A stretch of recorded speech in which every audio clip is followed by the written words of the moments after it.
Hello students, today we will see our first session of cost estimation of welding.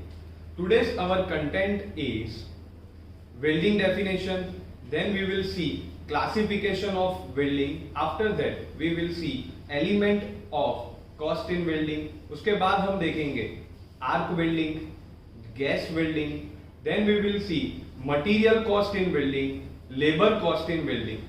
So let's start with definition of welding. Student welding का मतलब क्या होता है? जब दो similar metals हो या डिसिमिलर मेटल हो उसको हम प्रेशर से या विदाउट प्रेशर से विथ बाय गिविंग हीट और not a heat by the help of electricity जब हम उसको ज्वाइन करेंगे. कई बार क्या होता है हम फिलर मेटल यूज करते हैं, कई बार फिलर मेटल यूज नहीं करते. तो उससे जब भी आप दो मेटल को दो जो सेपरेट मेटल है उसको जब आप ज्वाइन करोगे तो उसको हम क्या कहते हैं स्टूडेंट्स? वेल्डिंग कहते हैं. So let's start with classification of welding. Students अभी वेल्डिंग के टाइप्स कौन कौन से रहते हैं तो आप स्क्रीन पे देख सकते हो कि वेल्डिंग में आर्क वेल्डिंग रहता है, गैस वेल्डिंग रहता है, फिर रेजिस्टेंस वेल्डिंग रहता है, सॉलिड स्टेट वेल्डिंग रहता है और रिलेटेड वेल्डिंग सम प्रोसेसेस रहती है. अभी जो आर्क वेल्डिंग रहता है उसमें करंट यूज होता है. गैस वेल्डिंग जो रहता है उसमें आप गैस यूज करोगे. रेजिस्टेंस वेल्डिंग जो रहता है उसके अंदर आप प्रेशर यूज करोगे, राइट. और रिलेटेड प्रोसेसेस जो भी है, रिलेटेड प्रोसेसेस में क्या होता है स्टूडेंट? रिलेटेड प्रोसेसेस के अंदर ब्रेजिंग होता है, सोल्डरिंग होता है, वो सारी जो प्रोसेसेस होती है वो रिलेटेड प्रोसेस में रहती है. बट इन सभी वेल्डिंग में हमारा एम क्या है? हमारा एम एक ही है कि जो दो मेटल्स है उसको हमें ज्वाइन करना है. उसको हमें ऐसे ज्वाइन करना है कि आफ्टर जब प्रेशर आप रिमूव करो या फिर हीट रिमूव करो या फिर इलेक्ट्रिसिटी रिमूव करो तो वो जो ज्वाइंट है आपका वो टूटना नहीं चाहिए, क्योंकि यदि वो टूट गया तो फिर वो प्रोसेस हमारी कोई काम की नहीं. तो हमारा एम यहाँ पे वेल्डिंग में एक ही रहता है कि किसी भी तरह इलेक्ट्रिसिटी से करो, गैस से करो, प्रेशर से करो, कैसे भी करो, बट ये जो दो मेटल है उसको हमें ज्वाइन करना है. तो फर्स्ट आप नेक्स्ट स्लाइड में देख सकते हो, that is element of cost of welding. Now our subject is estimating, costing and contracting. तो उसके अंदर वेल्डिंग कैसे होता है वो हमें नहीं देखना होता है, बट जो वेल्डिंग आपने सीखा है, जो वेल्डिंग आप करते हो उसके अंदर कौन कौन सी कॉस्ट आएगी वो हमारा एम है, राइट. तो element of cost of welding कौन कौन से है तो आप देख सकते हो, material cost, labour cost and overhead cost. During our session of introduction of estimating, costing and contracting हमने ये देखा था कि जब भी आप किसी भी प्रोसेस की कॉस्ट निकालोगे तो हमें तीन कॉस्ट ही देखनी रहती है. फर्स्ट है मटेरियल कॉस्ट, फिर labour cost and last one is overhead cost. क्योंकि ये जो तीन कॉस्ट है वो बहुत ही इंपॉर्टेंट है किसी भी ऑर्गेनाइजेशन के लिए.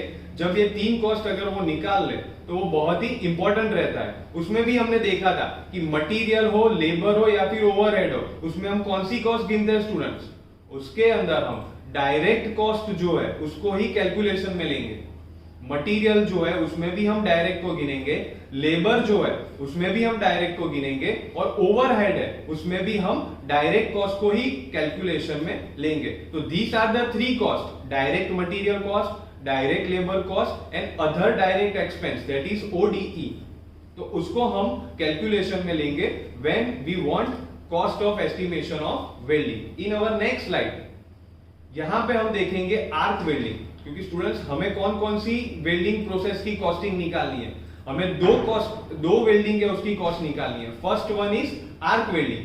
तो स्टूडेंट्स आर्क वेल्डिंग का मतलब क्या होता है? It is a process that used to join a metal by using electricity. आप इलेक्ट्रिसिटी यहां पे यूज करोगे. आप फिगर में देख सकते हो कि एक जनरेटर है that is used as power supply, right. वो जो जनरेटर है वो उसको आप एसी या डीसी ऑल्टरनेट करंट का ले लो या डायरेक्ट करंट का ले लो, बट वो जो करंट सप्लाई है उसमें से क्या होगा? करंट पास होगा. फिर वो जो करंट है वो आपकी टॉर्च पे जाएगा, राइट स्टूडेंट्स. वहां से क्या होगा? जो टॉर्च है वहां पे इलेक्ट्रोड आपने भराया होगा. वो इलेक्ट्रोड से क्या होगा कि वो जो मटेरियल है वो आपकी जो दो मेटल है उस पर डिपोजिशन हो जाएगा, राइट स्टूडेंट. तो at the end of process क्या होगा? At the end of process आपका जो इलेक्ट्रोड है वो मेल्ट हो जाएगा और दोनों जो मेटल है वो आपकी ज्वाइंट हो जाएगी. और वो ज्वाइंट कैसा होना चाहिए वो हमने आगे ऑलरेडी देख लिया कि वो ज्वाइंट अनब्रेकेबल होना चाहिए, वो टूटना नहीं चाहिए. तो आर्क वेल्डिंग के अंदर क्या होता है? With the help of electricity welding होगा. आपको एक चीज खास याद रखनी है कि आर्क वेल्डिंग के अंदर जो वेल्डिंग होता है वो with the help of electricity होता है. In our next slide we can see gas welding. Students, अभी गैस वेल्डिंग में क्या होता है? It is a process in which welding is done in the form of spot with the help of two or more gases. Two gases generally oxygen और acetylene का use वहां पे होता है. कई बार आप वहां पे आर्गन का भी यूज कर सकते हो, बट जनरली ऑक्सीजन और एसिटिलीन का यूज वहां पे एज अ गैस फॉर्म होता है. तो अभी वहां पे क्या होता है? गैस के सिलेंडर होते हैं. वो गैस सिलेंडर में एक प्रेशर रेगुलेटर होता है, उससे आप रेगुलेट कर सकते हो द अमाउंट ऑफ गैस. जैसे वहां से गैस निकलेगा वो पाइप के थ्रू आगे जाएगा और टॉर्च में से वहां से एक फ्लेम बनेगी और उसके हिसाब से वहां पे वेल्डिंग होता है. उसके अंदर एक फिलर मेटल यूज होती है, राइट. फिलर रॉड एक यूज होता है जिसको हम इलेक्ट्रोड भी बोल सकते हैं. तो वो जो फिलर मेटल है उसको जब आप गर्म करोगे with the help of your torch, right student, तो वहां पे क्या होगा? वो जो मेटल है वो मेल्ट हो जाएगी और जो दो मेटल है वो वहां पे ज्वाइन हो जाएगी. तो इन गैस वेल्डिंग हमें क्या याद रखना है? गैस वेल्डिंग की जब आप कॉस्ट निकालते हो तो जो गैस आपने अंदर यूज किया है that is oxygen and acetylene, तो वो दोनों गैस की कॉस्ट निकालना बहुत ही जरूरी रहता है. क्योंकि आर्क वेल्डिंग में हमें किसकी कॉस्ट निकालनी होगी? आर्क वेल्डिंग में हमें इलेक्ट्रिसिटी की कॉस्ट निकालनी है. जबकि गैस वेल्डिंग में हमें किसकी कॉस्ट निकालनी है? गैस वेल्डिंग के अंदर हमें दोनों गैसेस है जो ऑक्सीजन है और एसिटिलीन है, उन दोनों की कॉस्ट निकालनी पड़ेगी as the form of material cost. In our next slide you can see material cost in welding. अब जब हम वेल्डिंग की कॉस्ट निकालते हैं तो कौन कौन से मटेरियल है जो हमें ध्यान में रखने पड़ेंगे, राइट. तो मटेरियल कॉस्ट के अंदर मेटालिक शीट आती है, उसके बाद गैस और इलेक्ट्रिसिटी. अगर गैस वेल्डिंग है तो गैस आएगा और इलेक्ट्रिसिटी है तो फिर आर्क वेल्डिंग है तो इलेक्ट्रिसिटी आएगी, राइट स्टूडेंट्स. उसके बाद आता है वेल्ड वायर, फिर नट बोल्ट एंड रिवेट. अभी नट बोल्ट और रिवेट का मतलब क्या होता है? It is use as a fixture. जो आपकी प्लेट्स है उसको आपको फिक्स करना पड़ेगा, तो उसके लिए ये नट बोल्ट और रिवेट्स का वहां पे ज्वाइन होता है. बॉन्डिंग मटेरियल, फिर फ्लक्स मटेरियल. कई बार क्या होता है जो आपकी मेटल होती है उसके ऊपर फ्लक्स का जो पाउडर आता है वो हम वहां पे लगाते हैं for getting a better finishing. उसके बाद आता है पैकेजिंग मटेरियल और लास्ट में आता है paint and coating of material. तो ये सारे मटेरियल्स है जिसकी कॉस्ट हम निकालेंगे और वो कॉस्ट हम गिनेंगे during our final costing. Welding की जब आप फाइनल कॉस्ट निकालते हो तब आपको वो ध्यान में रखना होता है, क्योंकि जो ये सारे मटेरियल्स है उसमें से majority of materials direct material. But जब भी मैंने बोला कि आप जब भी फाइंड करते हो कॉस्ट तो उस दौरान आपको गैस वेल्डिंग हो तो गैस की कॉस्ट और आर्क वेल्डिंग हो तो इलेक्ट्रिसिटी की कॉस्ट, ये बहुत ही मेजर कॉस्ट है जो आपको वहां पे गिननी पड़ेगी. In our next slide you can see labour cost of welding. जब आप वेल्डिंग की लेबर कॉस्ट निकालते हो तो कौन कौन सी कॉस्ट आप स्टूडेंट्स ध्यान में रखोगे? फर्स्ट है प्रिपरेशन कॉस्ट. प्रिपरेशन कॉस्ट में क्या आएगा कि आपकी जो मेटल है उसको आपने प्रिपेयर किया है, राइट. उसको थोड़ा बहुत आपने घिसा होगा, फिर उसको आपने फिक्स किया है नट और बोल्ट से, तो उसमें जो टाइम जाता है वो वहां पे गिना जाता है ड्यूरिंग योर लेबरेज.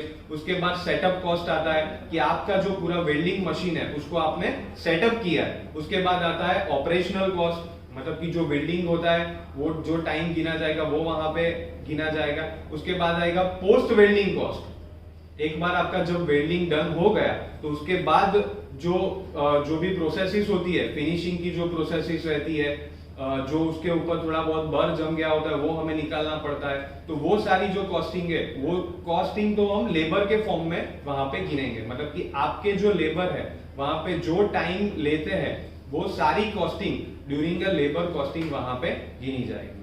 तो student, in today's our session we have discussed definition of welding. उसके बाद हमने देखा classification of welding, then we have seen arc welding, gas welding. उसके बाद हमने देखा कि कौन कौन सी मटेरियल कॉस्ट है जो आप वेल्डिंग में गिनोगे. उसके बाद हमने देखा labour cost of welding. So in our today's session we have discussed this of the things. In our next sessions we will discuss some more interesting things about cost estimation of welding as well as of estimating, costing and contracting. Thank you so much.